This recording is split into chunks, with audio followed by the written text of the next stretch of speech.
Cuando el dolor moldea nuestra forma de ser.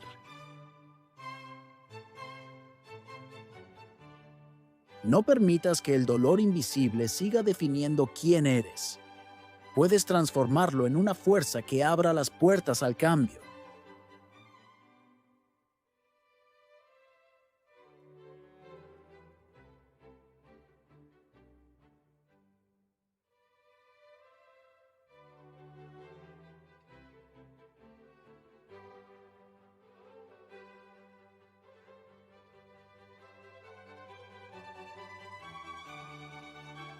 Juntos descubriremos por qué algunas personas pueden parecer frías, distantes o cerradas, y cómo esos gestos en realidad esconden un corazón que aprendió a protegerse.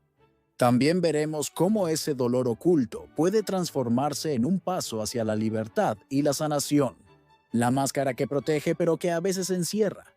Muchas personas que han sufrido, ya sea desde la infancia o en momentos cruciales de su vida, aprenden a construir una máscara. Esta máscara es una fachada creada para protegerse del riesgo de ser heridas nuevamente.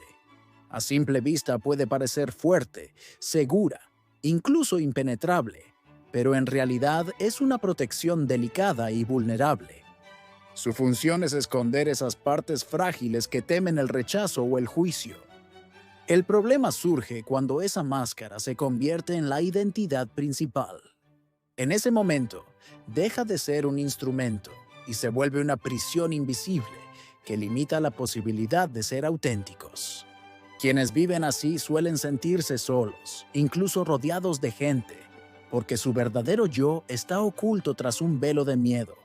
Porque quienes han sufrido parecen distantes o fríos. No es que no quieran amar o carezcan de emociones, sino que aprendieron que mostrar vulnerabilidad puede ser peligroso. Por eso, para protegerse, mantienen una distancia emocional, como si levantaran un muro alrededor de su corazón. Esta es una estrategia de supervivencia, no un signo de indiferencia. Al encontrar a estas personas, podemos percibirlas como frías o difíciles, pero detrás de esa frialdad hay una herida profunda que simplemente intenta evitar más sufrimiento. Es importante recordar que esa distancia es una forma de amor hacia sí mismos, aunque a veces sea difícil de reconocer. Las estrategias del ego para proteger el corazón. El dolor que no encuentra espacio para ser sentido suele esconderse tras defensas invisibles.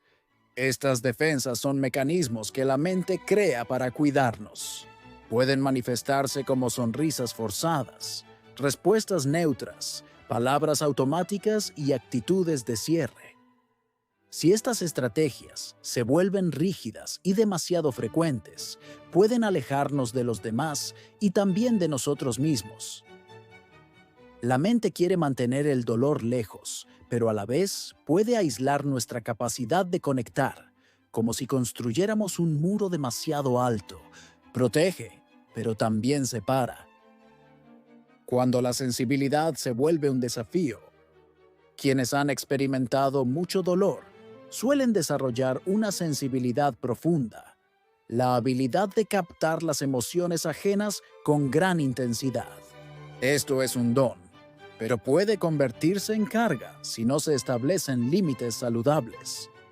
A menudo, estas personas absorben el sufrimiento de otros sin darse cuenta que están descuidando el propio. Se ofrecen continuamente para ayudar, pero en realidad están evitando mirar hacia su interior. La verdadera empatía surge solo cuando aprendemos a escuchar primero nuestro propio dolor antes de atender el del otro. Solo así podemos brindar ayuda genuina y no huir de nuestro sufrimiento. El miedo a confiar y abrirse de nuevo. Tras muchas decepciones, el miedo a abrirse y confiar se vuelve un mecanismo de supervivencia. El corazón se cierra para evitar ser herido otra vez. Es fundamental entender que el dolor pasado puede seguir influyendo en cómo vivimos nuestras relaciones, incluso cuando estamos con personas nuevas y diferentes. Frecuentemente, Interpretamos el presente a través del lente de heridas antiguas, viendo amenazas donde no las hay. Aprender a distinguir lo que sucede ahora de lo que pertenece al pasado es el primer paso para crear vínculos sinceros y profundos, sin el miedo constante a ser traicionados o abandonados. ¿El peso de las heridas invisibles?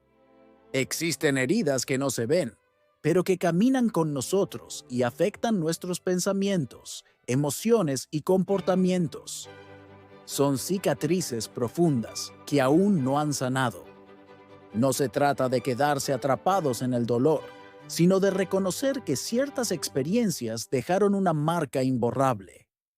Solo cuando damos espacio a estas heridas, podemos comenzar a liberarlas y vivir con mayor ligereza y libertad. La mente que piensa para no sentir. Muchas personas que han sufrido encuentran refugio en la mente y el pensamiento lógico para evitar sentir emociones dolorosas. Pensar se convierte en una forma de controlar la realidad y evitar ser invadidos por el sufrimiento. Pero esta estrategia, si se usa en exceso, puede transformarse en una cárcel mental que impide vivir plenamente. El verdadero cambio llega cuando permitimos que el cuerpo y las emociones tengan voz, aunque eso implique enfrentar dolor e incertidumbre. Solo sintiendo realmente podemos integrar y transformar las experiencias difíciles. La fuerza silenciosa de quien ha sufrido. Quienes han atravesado grandes dificultades desarrollan una fuerza particular, una resistencia silenciosa, la capacidad de levantarse una y otra vez cuando parece imposible. Esa fuerza no se manifiesta en gritos ni demostraciones grandilocuentes, sino que es una estructura sólida construida con el tiempo, el esfuerzo y la perseverancia. Sin embargo, esa fortaleza debe ir acompañada de la habilidad de soltarse, de pedir ayuda y de permitirse ser vulnerable. La verdadera fuerza es un equilibrio entre resistencia y apertura. El camino hacia la sanación. Sanar no significa borrar el pasado ni negar el dolor. Significa acoger nuestra historia con gentileza y honestidad. Reconocer las heridas sin juzgarnos. Es un proceso lento, no lineal, lleno de pequeños pasos y pausas necesarias. Comienza cuando dejamos de juzgar nuestras reacciones y aprendemos a mirarnos a nosotros mismos y a los demás con compasión. Solo así el dolor deja de definirnos y se convierte en una fuente de autenticidad y plenitud. Arpukin Kuam. Si este camino te ha tocado el corazón, te invito a suscribirte al canal y activar las notificaciones. Aquí seguimos explorando juntos la senda de la conciencia y la sanación interior. Si has llegado hasta aquí, deja un comentario con la frase «Estoy aprendiendo a escuchar mi dolor». Ese es el primer paso para transformar el sufrimiento en crecimiento y libertad. Nos vemos pronto en el próximo video. Gracias por compartir este tiempo conmigo.